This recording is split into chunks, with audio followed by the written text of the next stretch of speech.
Gente, a gente está nessa série Raízes. Na semana passada a gente falou sobre o que mesmo? Está enraizado em Cristo, né? Faremos essa sequência agora. Hoje falaremos sobre enraizados para amar. Na semana que vem, enraizados para pertencer.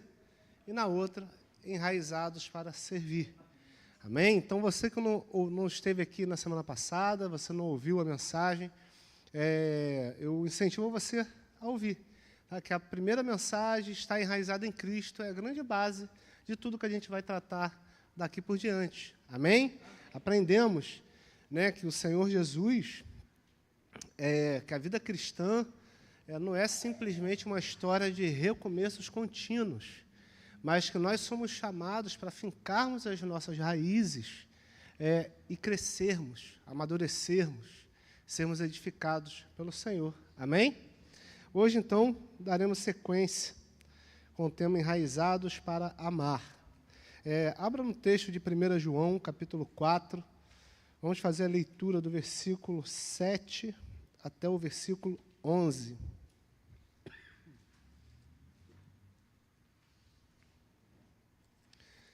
Quem achou pode dar um amém bem forte. Primeira carta de João, capítulo 4, do versículo 7 ao versículo 11.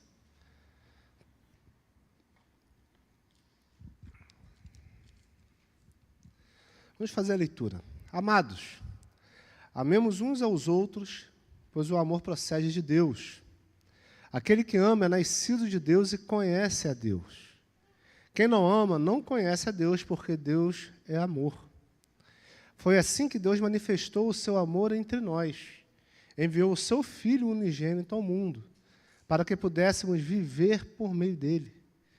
Nisto consiste o amor, não em que nós tenhamos amado a Deus, mas que ele nos amou e enviou o seu Filho como propiciação pelos nossos pecados. Amados, visto que Deus assim nos amou, nós também devemos amar uns aos outros. Amém? Vamos orar. Pai Santo, obrigado, Senhor, por estarmos aqui, mais um dia cultuando a Ti, louvando ao Seu santo nome, porque o Senhor tem sido bondoso conosco, o Senhor tem derramado graça sem fim, misericórdia sem limite, Senhor. Obrigado por isso. Temos tantos motivos, Senhor, de tentar retribuir que o Senhor fez com os nossos louvores, dedicando o nosso amor, a nossa fidelidade a Ti. Pai Santo, lhe pedimos, conduza esse momento. Venha tratar conosco aquilo que o Senhor quer fazer, quer tratar. Venha falar aos nossos corações por meio da Sua palavra. Senhor Deus, esteja entre nós, caminhe conosco, trabalhe em nossa mente e em nosso coração, que Te pedimos, por amor do Seu Filho Jesus. Amém. Essa palavrinha, amor, né, é uma das palavras mais usadas do nosso tempo. E também é uma das palavras mais esvaziadas. Vocês já perceberam isso? A gente diz assim, a gente ama pizza. A gente ama um feriado prolongado. Sabe? Eu amo carros. Ou, a gente ama aquela nova série. A gente ama passear. Já percebeu? Que utilizamos a mesma palavra para isso tudo.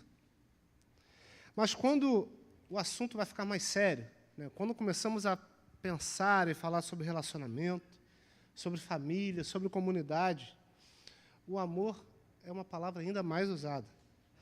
Só que na prática, ele funciona assim. Olha, eu te amo enquanto você me fizer bem, enquanto esse amor for bom para mim. Eu te amo enquanto você for quem eu preciso. Eu te amo enquanto você puder fazer algo que acrescente na minha vida. Eu te amo, mas não vá me exigir demais, hein? Ninguém tem coragem de falar assim, óbvio. Mas na prática, é assim que a gente faz. É assim que o ser humano aprendeu a fazer. precisamos refletir numa pergunta honesta. Você já tentou amar alguém de verdade e sentiu que não conseguia mais sustentar aquilo? Você se dedicou, você amou, você se entregou e foi impossível sustentar. Você se esforçou, você já teve muita paciência, já engoliu muitas mágoas, e mesmo assim, chegou um determinado momento em que o amor secou. Acabou. Todos nós já passamos por isso em alguma medida, não é verdade? Todos nós. Seja com cônjuge, seja com familiar, com parente, com amigo, todos nós já nos decepcionamos com relacionamentos. E ter o amor esgotado não é simplesmente pelo fato de, olha, somos pessoas ruins. Não. O problema muitas vezes, é que a gente tenta sustentar esse amor a partir do lugar errado. E esse é um grande problema. E é isso que o apóstolo João vai mostrar para a gente hoje. No versículo 7 e 8, a gente vai ver sobre a origem do amor. A origem de um amor que muda tudo. Olha o que ele diz: amados, amemos uns aos outros, pois o amor procede de Deus. Aquele que ama é nascido de Deus e conhece a Deus. Quem não ama, não conhece a Deus, porque Deus é amor. Antes da gente entrar, então, no texto, a gente se aprofundar no que eu quero tratar hoje, a gente precisa limpar um pouquinho o terreno, alinhar um pouquinho o nosso conceito. Quando João fala de amor, ele não está falando da mesma coisa que nossa cultura chama de amor. Vocês precisam entender isso. Ele está falando de conceitos que são diferentes. Apesar do uso da mesma palavra, que muitas vezes pode nos enganar, a gente precisa perceber o que João está falando. Amor, por exemplo, segundo a cultura, é um amor que parte de dentro. É um sentimento que surge, que se acende e que um dia pode se apagar. A lógica disso é muito simples. Olha, eu vou amar enquanto me sentir atraído, eu vou amar enquanto a pessoa me corresponder, eu vou amar enquanto essa pessoa me faz bem. É um amor que nasce de mim, que se desenvolve dentro de mim e que depende do outro para continuar. Se o outro não fizer por onde, esse amor não prossegue. O amor que João está falando tem uma origem completamente diferente. Porque ele está falando de um amor que procede de Deus. Esse amor não nasce de nós. Esse amor desce sobre nós. Antes de ser uma virtude que a gente carrega, é um dom que a gente recebe. Amém? A palavra amor, no grego, ela é traduzida como amor, mas 3 palavras no grego podem ser traduzidas como amor. A primeira delas é eros. Eros é um amor de atração, um amor de desejo. A segunda palavra grega, que também traduzimos como amor, é filéu. É aquele amor que vem junto com afeto natural, de pessoas queridas, próximas, pessoas que gostamos. Não é esse amor que João está usando aqui. Ele não usou eros nem filéu. Ele usou aqui a palavra ágape, que é um amor completamente diferente, é um amor que age independentemente do que se sente. Porque a sua fonte não é condicionada à emoção humana, à experiência humana. A fonte do amor ágape é condicionada à própria natureza de Deus. Por exemplo, esses dias, eu estava enchendo a piscina com a mangueira, né? Normalmente eu boto a mangueira, quando eu vou trocar água da piscina. Quando dá errado, quem tem piscina sabe, tem hora que nada que você faça vai resolver aquele negócio. Aí você esgota e enche de novo. Eu estava fazendo isso, aí eu deixei a piscina vazia, e daqui a pouco estou ouvindo: ô pai, ô pai! Aí o Lucas me chamando, aí já, meu Deus, o que ele está fazendo? Aí ele está com a mangueira lá, a borracha, não sei como vocês chamam, aí ele está com as 2 pontas da borracha segurando, apontando para a piscina. Aí ele: não está saindo água, vamos encher, apontando as 2 pontas. Simplesmente ele achou que a água ia surgir ali. A água ia sair de dentro da mangueira ao apontar as 2. E por que não saiu? Porque a água não é produzida pela mangueira. Né? Eu posso trazer uma torneira aqui, muito bonita, né? Muito cara, muito cheia de tecnologia, eu posso ficar tentando ligar, vai sair água da torneira? Não vai sair água da torneira. Por quê? Porque a água não é produzida pela torneira. A água vem de uma fonte, não é isso? Uma fonte que está além da torneira. A torneira apenas deixa passar o que ela está recebendo. Não é isso? O amor cristão funciona exatamente assim. Não somos a fonte. Nós somos o canal, somos a mangueira, somos a torneira. A gente deixa passar aquilo que a gente está recebendo de uma outra fonte. A torneira precisa estar conectada à fonte e a água flui. Quando está desconectada, a água não flui. O cristão deve estar conectado a Cristo. E esse amor flui. Se não estiver conectado a Cristo, o amor não flui. Por quê? Não está conectado à fonte. Isso explica por que muitos de nós, né, ficamos frustrados, tentando amar por força de vontade. Primeiro que não entendemos. Né, quando somos chamados a amar o próximo, a gente imagina, como assim amar o próximo? Que eu vou amar o próximo, todo mundo? Como? A gente acha que é o gostar, a gente acha que, enfim, a gente precisa organizar isso em nossa mente. O problema, quando a gente não consegue amar o próximo, como somos instruídos a fazer, não é, às vezes, por falta de esforço. Às vezes é, né? Às vezes é também. Mas não é principalmente por falta de esforço. Mas o fato é por falta de conexão com a fonte desse amor. E isso é muito desafiador para a gente, né? O apóstolo João, ele está dizendo aqui, no fim do versículo, Deus é amor. Deus é amor.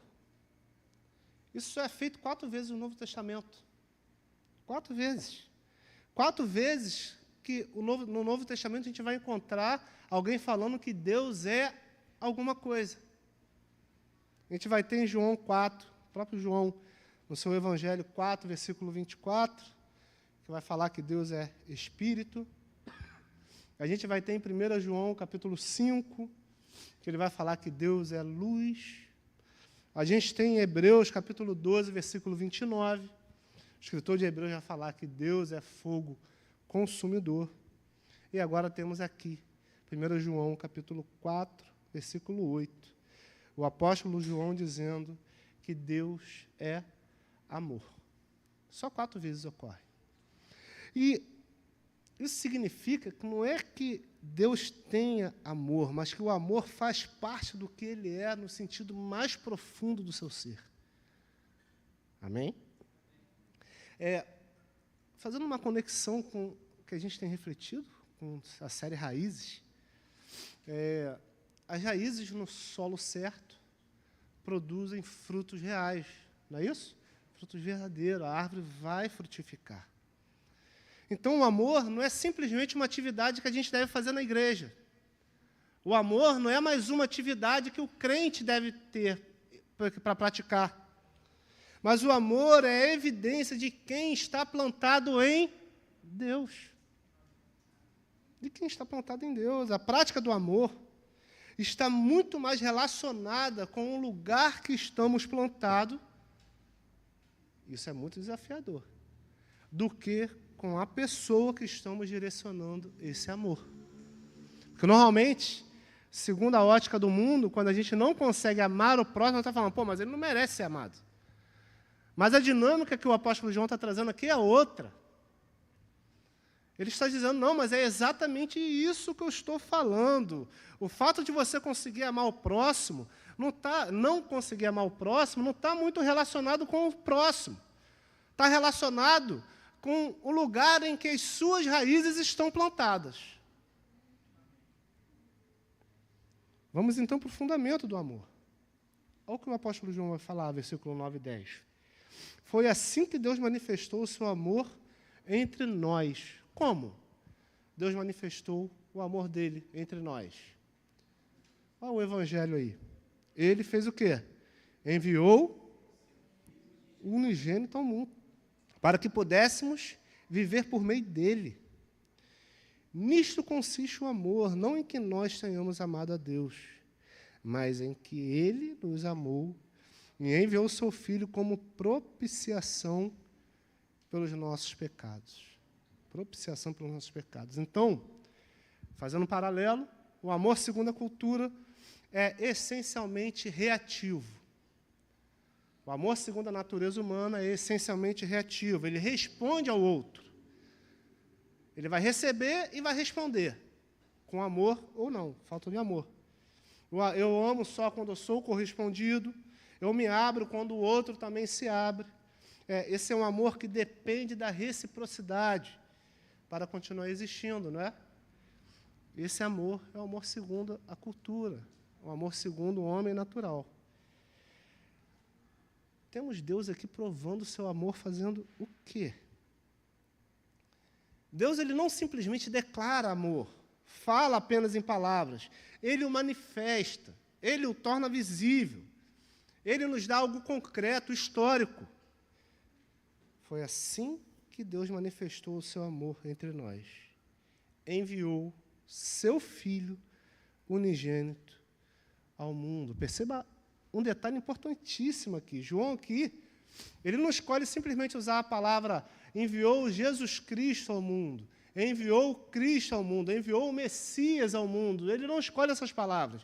João está dizendo que Deus enviou o seu Filho unigênito. A intenção dele é destacar o relacionamento tão íntimo, tão importante entre o Pai e o Filho. Isso significa que João ele não está usando a palavra filho aqui sem querer. Ele está dizendo assim, olha só, Deus não simplesmente enviou um servo, Ele não simplesmente enviou um profeta, Ele não simplesmente enviou um anjo. Deus, Ele enviou o seu próprio Filho, o que Ele tinha de mais precioso. E Ele continua. Nisto consiste o amor. Não em que nós tenhamos amado a Deus, mas em que Ele nos amou e enviou o seu Filho como propiciação pelos nossos pecados. João está sendo direto aqui. Nós não fomos amados porque amamos primeiro. Nós não fomos amados porque fizemos por merecer. Deus não está oferecendo um amor recíproco, um amor que vai corresponder à nossa boa obra, às nossas boas atitudes, à nossa boa conduta. Não.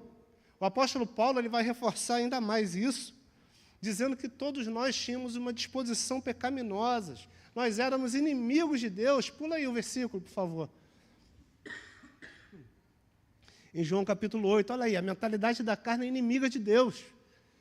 Porque não se submete à lei de Deus, nem pode fazê-lo, irmãos. Nós éramos inimigos, não éramos desconhecidos, não éramos amáveis, nós éramos inimigos de Deus. O amor de Deus não é uma resposta ao nosso amor. O amor de Deus foi uma iniciativa soberana e livre. Livre porque Ele não espera receber, Ele não precisa receber algo de nós, Ele não precisa receber reciprocidade para se sentir completo. Deus ele é soberano, Deus ele é tudo. Ele é livre. Não havia nada em nós que pudesse motivar Deus a fazer o que Ele fez. Ele fez porque Ele é amor. Mais ou menos isso. Imagina uma situação de adoção. Os pais chegam e adotam uma criança, não porque aquela criança fez por onde. Não porque aquela criança tem algo para oferecer para ele ou fez algo para merecer aquela adoção. A criança não escolheu os seus pais. Ela não o procurou. Ela não o amou primeiro. O pai foi até ela. O pai deu entrada lá nos processos de adoção. Temos uma iniciativa unilateral, uma iniciativa apenas de uma parte. E é isso que torna a adoção algo tão bonito, tão vocacional. Porque ela expressa exatamente a imagem do Evangelho, descrevendo o que Deus fez por nós. Gente, é uma inversão de todas as religiões desse mundo que dizem que você tem que fazer por merecer, para conseguir o favor de Deus. Você tem que progredir, você tem que cumprir as regras, você tem que seguir a lei para então ser obedecido, ser abençoado por Deus. João aqui está invertendo tudo. Olha, nós não amamos a Deus primeiro, Ele nos amou, Ele nos adotou, nós fomos eleitos por Ele, por pura graça, por pura iniciativa unilateral. Versículo 10, ele continua: nisto consiste o amor. Acabei de recitar, inclusive, não que nós tenhamos amados a Deus, mas Ele nos amou e enviou o Seu Filho como propiciação pelos nossos pecados. Propiciação é uma palavra que a gente usa o tempo todo, né?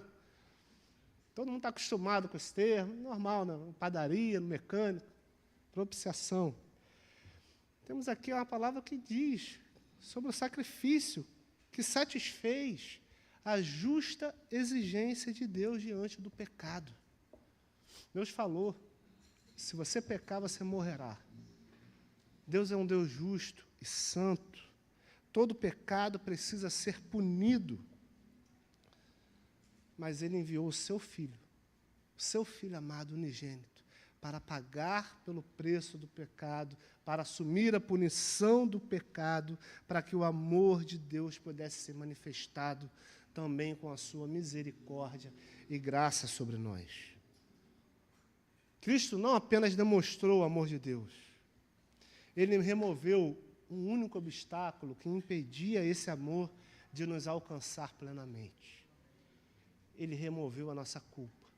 Ele removeu os nossos pecados. E o que percebemos até aqui, pode pular, por favor, o amor cristão nunca parte de nós. Parte sempre de Deus, em direção a nós e flui de nós em resposta. Quem compreende isso, para de tentar produzir amor e começa a transbordar o amor que recebeu. Amados, se Deus de tal maneira nos amou, devemos nós também amar uns aos outros. É isso que ele está dizendo. João, ele não está falando assim, olha, tente amar, esforce-se para amar. Ele está dizendo, nós devemos amar. Há uma obrigação moral aqui, que não vai nascer da lei, mas vai nascer da graça que nós recebemos. Deus nos amou enquanto éramos indignos. Deus derramou do seu amor ágape. Nós agora deixamos esse amor transbordar e conseguimos amar o nosso próximo. Para colocar em prática, então, o que o apóstolo está dizendo, a gente precisa entender a diferença desse amor cultural e o amor relacionado à motivação e ao alvo desse amor. Por exemplo, quanto à motivação do amor cultural, mesmo que ele exista parecendo ser generoso, ele está sempre condicionado à aprovação, à gratidão e à reciprocidade, como eu disse. Temos aqui uma estrutura completamente diferente para a motivação do amor que o apóstolo João está trazendo. A motivação agora é o que já recebemos, não o que esperamos receber. A motivação flui da gratidão pela dádiva recebida por meio do Filho. A motivação não é a conduta imutável do irmão, mas a motivação é o amor imutável de Deus. Quantos aqui receberam o amor de Deus, sabem que são amados? Quantos aqui receberam o Filho de Deus como Senhor e Salvador? É isso que nos direciona a fluir nesse amor que recebemos. Temos também uma diferença aqui quanto ao alvo. A cultura vai usar o amor, mas junto com um sentimento de autoproteção. Não é isso? Junto com essa coisa do, olha, você não pode desperdiçar amor com quem não merece, hein? Faça isso, se ame em primeiro lugar. Percebe que a Bíblia nunca mandou a gente se amar em primeiro lugar? Nunca. Amarás o Senhor teu Deus e amarás o seu próximo. A Bíblia nunca fala, se ame primeiro. Porque a gente não precisa desse conselho, a gente já faz isso o tempo todo, e esse é o nosso maior problema. Esse é o nosso maior problema, muitas vezes. Temos o alvo aqui, então, não é mais a autoproteção, não é mais o amor que não pode ser desperdiçado, mas, até sobre esse ponto, quando essa lógica entra na igreja, ela corrói a igreja. Ela corrói a igreja. Temos pessoas que deveriam ser irmãs, amando uns aos outros, avaliando, reprovando, repudiando, condenando, evitando relacionamento, evitando contato, fugindo do pertencimento. Porque a pessoa ainda está sendo guiada por essa lógica. Olha, eu faço se eu receber, eu amo se eu for amado, eu vou amar se eu tiver compensação. Eu não vou desperdiçar amor com quem não merece. Não vou desperdiçar meu tempo com quem não merece. E João não diz, ame os que merecem, ele está dizendo simplesmente, amem uns aos outros, no plural. Temos um presente contínuo aqui. Mesmo que não haja mérito, mesmo que não haja reciprocidade, pense, Deus chamou assim. Então você pode ser capaz de amar. Lembra aquela parábola que Jesus conta? Um cara tinha uma dívida impagável. Impagável. E ele teve essa dívida perdoada. Devia milhões, e foi perdoado por essa dívida. Imagina que bênção, gente. A gente devendo milhões e alguém chega e perdoa a nossa dívida. E esse cara sai todo feliz e encontra um outro que devia alguns centavos para ele. O que ele faz? Ele quase esgana o cara. Ele começa a cobrar. O perdoado de milhões começa a cobrar o devedor de centavos.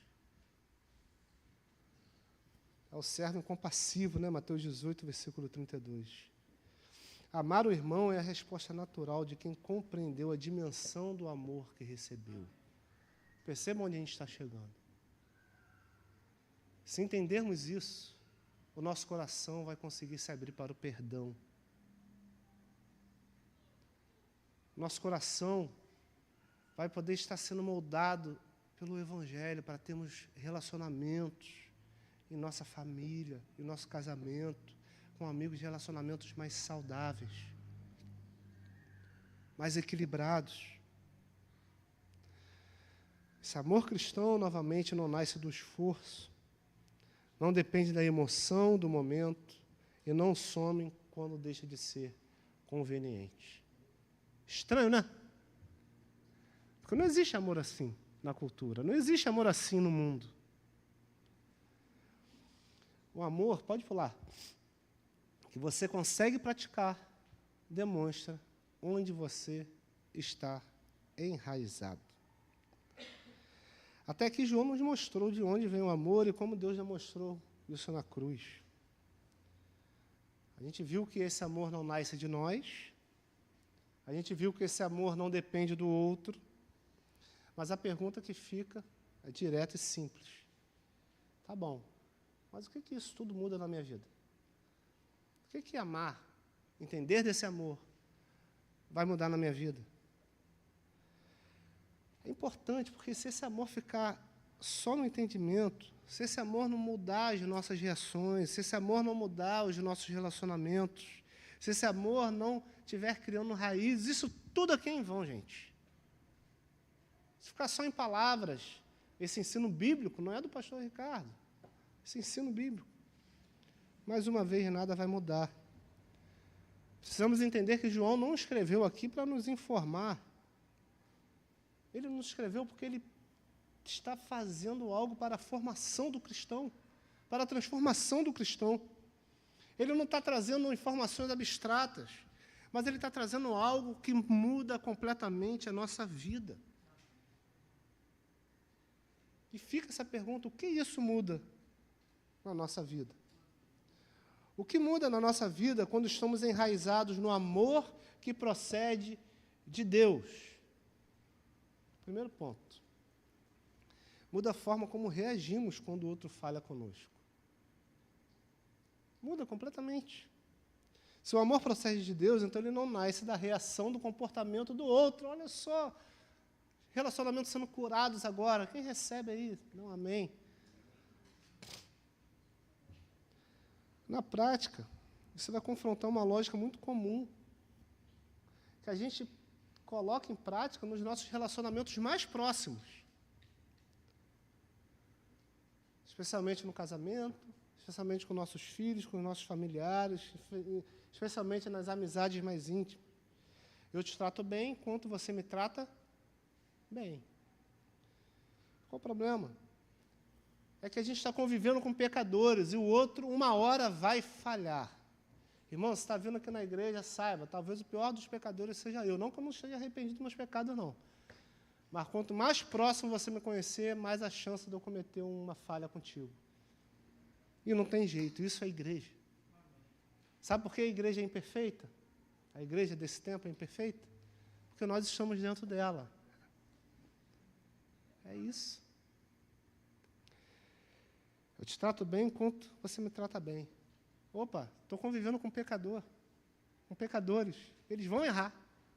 Eles vão falhar nisso. E quando se falha, a torneira fecha imediatamente.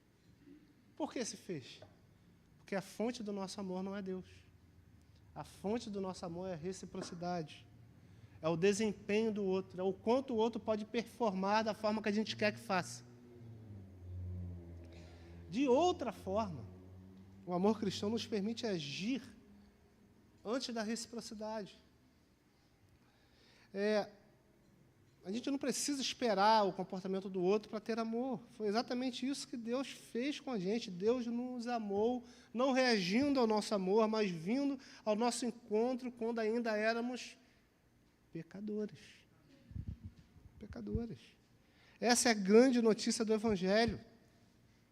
Isso vai aparecer de forma concreta e muitas vezes quando o seu cônjuge fala de forma ríspida. E você, pela graça de Deus, decide não revidar. Quando algo importante é esquecido, algo que é significativo para você é esquecido, você simplesmente vai responder com graça. Quando o silêncio seria mais fácil, quando a anulação do próximo seria mais fácil, você escolhe servir. Irmãos, isso não é fingir que nada aconteceu, mas é lembrar que Jesus Cristo absolveu a nossa dívida maior. Ele carregou sobre si a nossa culpa, Ele carregou sobre si as nossas transgressões para poder nos reconciliar com Deus. Isso é muito desafiador, não é? Porque a nossa tendência é ir para o extremo oposto. Então, você está dizendo que eu tenho que me colocar numa relação abusiva. Não, eu não estou dizendo isso. Eu estou dizendo que a gente pode parar de corresponder às atitudes pecaminosas das pessoas que estão à nossa volta, agindo com graça.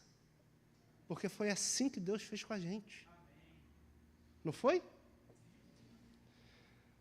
Segunda coisa que muda a forma como lidamos com reconhecimento, com injustiça e com frustrações. Se o amor procede de Deus, então ele não depende de aplausos, não depende de reconhecimento, ou não depende de retorno. Isso vai mudar profundamente a nossa postura em todas as áreas da nossa vida, seja trabalho, seja dentro da nossa família, seja no ministério, até dentro da igreja, muda tudo. Na prática, o amor costuma secar, não é? Quando ninguém percebe o seu esforço, quando você não é reconhecido, quando ninguém te dá crédito pelo trabalho que você fez, quando a sua dedicação não é vista e aplaudida. Quando o amor seca por conta disso, a fonte do seu amor, a raiz do seu amor, está na aprovação, está no elogio, está na validação dos outros. De outra forma, com o Evangelho, tudo vai mudar, porque a gente passa a viver com uma outra consciência. Somos o lugar onde Deus escolheu se tornar visível. Irmãos, eu acho isso incrível. Porque João também vai falar, ninguém viu a Deus.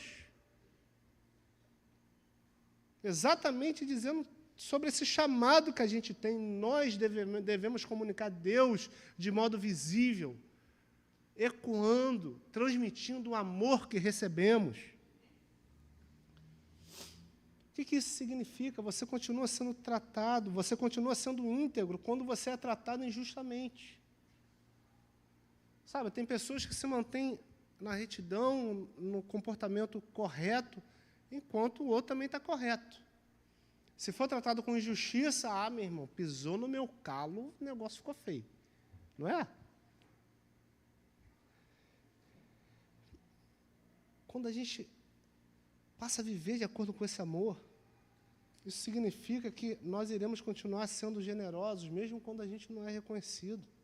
Significa que continuaremos servindo, porque a nossa identidade já está resolvida na cruz. Não estamos em busca de aprovação, não estamos em busca da validação dos outros, não precisamos ficar recebendo elogio o tempo todo, reconhecimento o tempo todo, para nos sentir motivados. Irmãos, recebemos a maior dádiva de todas. Jesus Cristo viveu entre nós, Jesus Cristo fez o que só Ele foi capaz de fazer. Ele viveu uma vida perfeita, uma vida que foi aprovada diante do Deus justo e glorioso.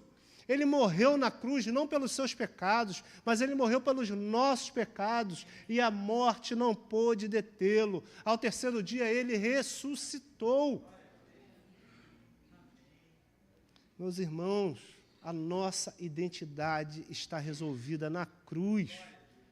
Nós fomos feitos filhos amados, não precisamos mais viver em busca de aprovação dos outros. E isso não vai nos dar aquela reação, não preciso da sua aprovação, morra, não. Não é isso, não.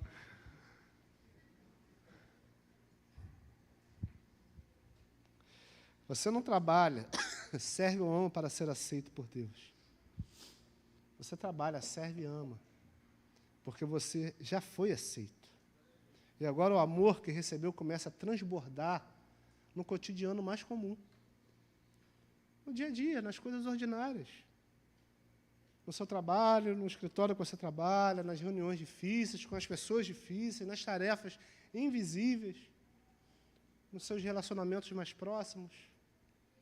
Tudo muda. Tudo muda. Uma outra coisa que muda. E isso aqui pode ser uma grande cura para todos nós. Porque muda a forma como lidamos com mágoas que insistem em permanecer. Se o amor procede de Deus, então ele é maior do que nossa mágoa, mesmo quando a mágoa é real e profunda. Achar cura para a mágoa não é você entrar num estado de negação, fingir que nada aconteceu, mas é você achar algo mais precioso do que ela, mais poderoso do que ela. Todos nós carregamos histórias difíceis, todos nós carregamos feridas, todos nós ouvimos palavras que nunca foram retratadas, todos nós já fomos vítimas de atitudes em que nunca vieram nos procurar para pedir desculpas. Todos nós temos relações quebradas, pessoas que nos deixaram marcas ruins. Para a cultura, você vai falar assim, olha, não desperdice o seu tempo, não desperdice amor com quem não valoriza você. Mas o Evangelho vai nos lembrar algo mais profundo que isso. Nós tínhamos uma dívida impagável e ela foi cancelada por conta de Jesus Cristo. Isso muda tudo. Isso muda tudo, isso deveria mudar. A partir do perdão que recebemos, entendemos que perdoar não é dizer que o outro estava certo, é decidir que a mágoa não terá a última palavra sobre a nossa vida. Sendo assim, como podemos mudar na prática? Para resolver nossas mágoas? Coisas simples e práticas, irmãos, que a gente erra muito. Primeiro, paramos de alimentar conversas que mantêm a ferida aberta. Tratamos com dignidade as pessoas que nós preferíamos evitar. Passamos a orar por quem nos feriu, mesmo que não tenhamos vontade. Já orou por alguém sem vontade? Eu já, algumas vezes. Sem vontade nenhuma, inclusive. Não, ora com o Senhor, não. Abençoa esse desgraçado. Se arrependa dos meus pecados, dos seus pecados, e não me perturbe mais. Olha que oração maravilhosa. Oramos por quem nos feriu, mesmo sem vontade. Né? Vocês acham o quê? Que Estevão, né? A gente olha de forma muito, olha o texto de forma muito romântica, né? Imagina Estevão com a maior vontade do mundo de orar ao Senhor, dizendo, olha, eles não estão sabendo o que estão fazendo, apedrejando ele. Mas ele compreendeu o amor que ele estava recebendo, por isso ele só jorrou. Ele só foi uma torneira aberta e fluiu ali. E aquela oração realmente foi verdadeira. Quando a gente escolhe não revidar, mesmo quando a gente tem razão, isso não vai minimizar a dor, mas vai confirmar algo maior, vai afirmar algo maior. A última palavra sobre você já foi dita por Deus na cruz. E essa palavra é graça. Essa palavra são aquelas que Jesus disse, está consumado, ou seja, não há mais separação, o pecado não vai mais te condenar, porque eu paguei pelo preço, eu paguei a sua dívida. A maneira como você ama revela onde suas raízes estão fincadas. Essa poderia ser a tese principal. O texto comunica isso para a gente? Chegamos aqui em unidade? A maneira como você ama revela onde suas raízes estão fincadas. A gente começou falando dessa palavra, tão esvaziada, tão sem significado. Essa palavra que todo mundo usa, amo pizza, amo pipoca, amo você. Poucos sabem como manter isso. Poucos sabem de onde vem e para onde vai esse tipo de amor. É exatamente aí que João está chegando com tudo na nossa história, né? O amor o verdadeiro tem origem.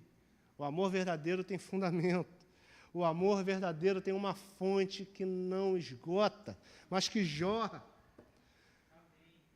A fonte não é o que você sente, a fonte não é o que você produz, a fonte não é o que você consegue sustentar com esforço próprio. A fonte é o que foi derramado sobre você na cruz do Calvário. Deus derramou graça sem fim, sem que você pedisse, sem que você merecesse. Ele chegou na tua vida e te chamou para a vida. E João ele vai resumir isso em uma frase.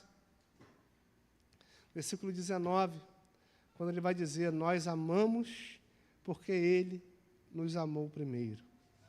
Você não precisa encontrar amor dentro de você para dar aos outros. Você precisa encontrar com Cristo para poder ser apenas uma torneira que vai deixar o amor de Cristo passar por você, para finalmente você conseguir derramar amor pelo seu próximo. Amém? Amém. Se coloque de pé.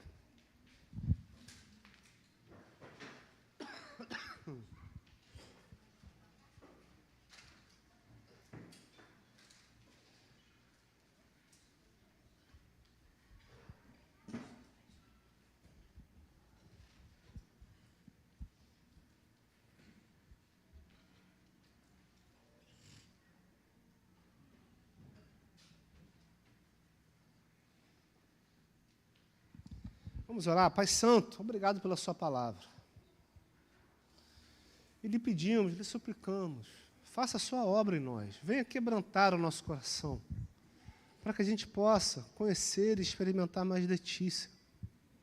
Pai Santo, que possamos de fato estar enraizados em Ti, para conhecermos o Seu amor, para que possamos, ó Pai, usufruir dessa grande bênção. Isso vai mudar a forma que lidamos com as pessoas, isso vai mudar a forma que reagimos às falhas do nosso próximo. Isso vai mudar a forma que nos sentimos, isso vai mudar a forma de como buscamos reconhecimento nas pessoas.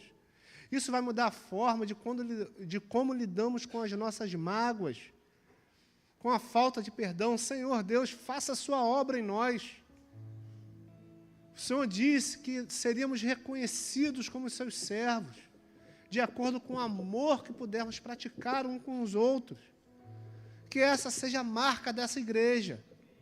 Que possamos amar como fomos amados. Que possamos, ó Pai, extravasar aquilo que temos recebido em abundância. Pai Santo, venha curar corações feridos. Venha curar as famílias, venha curar os cônjuges, venha sarar os casamentos. Não há graça. A graça é mais do que suficiente para que essa cura ocorra.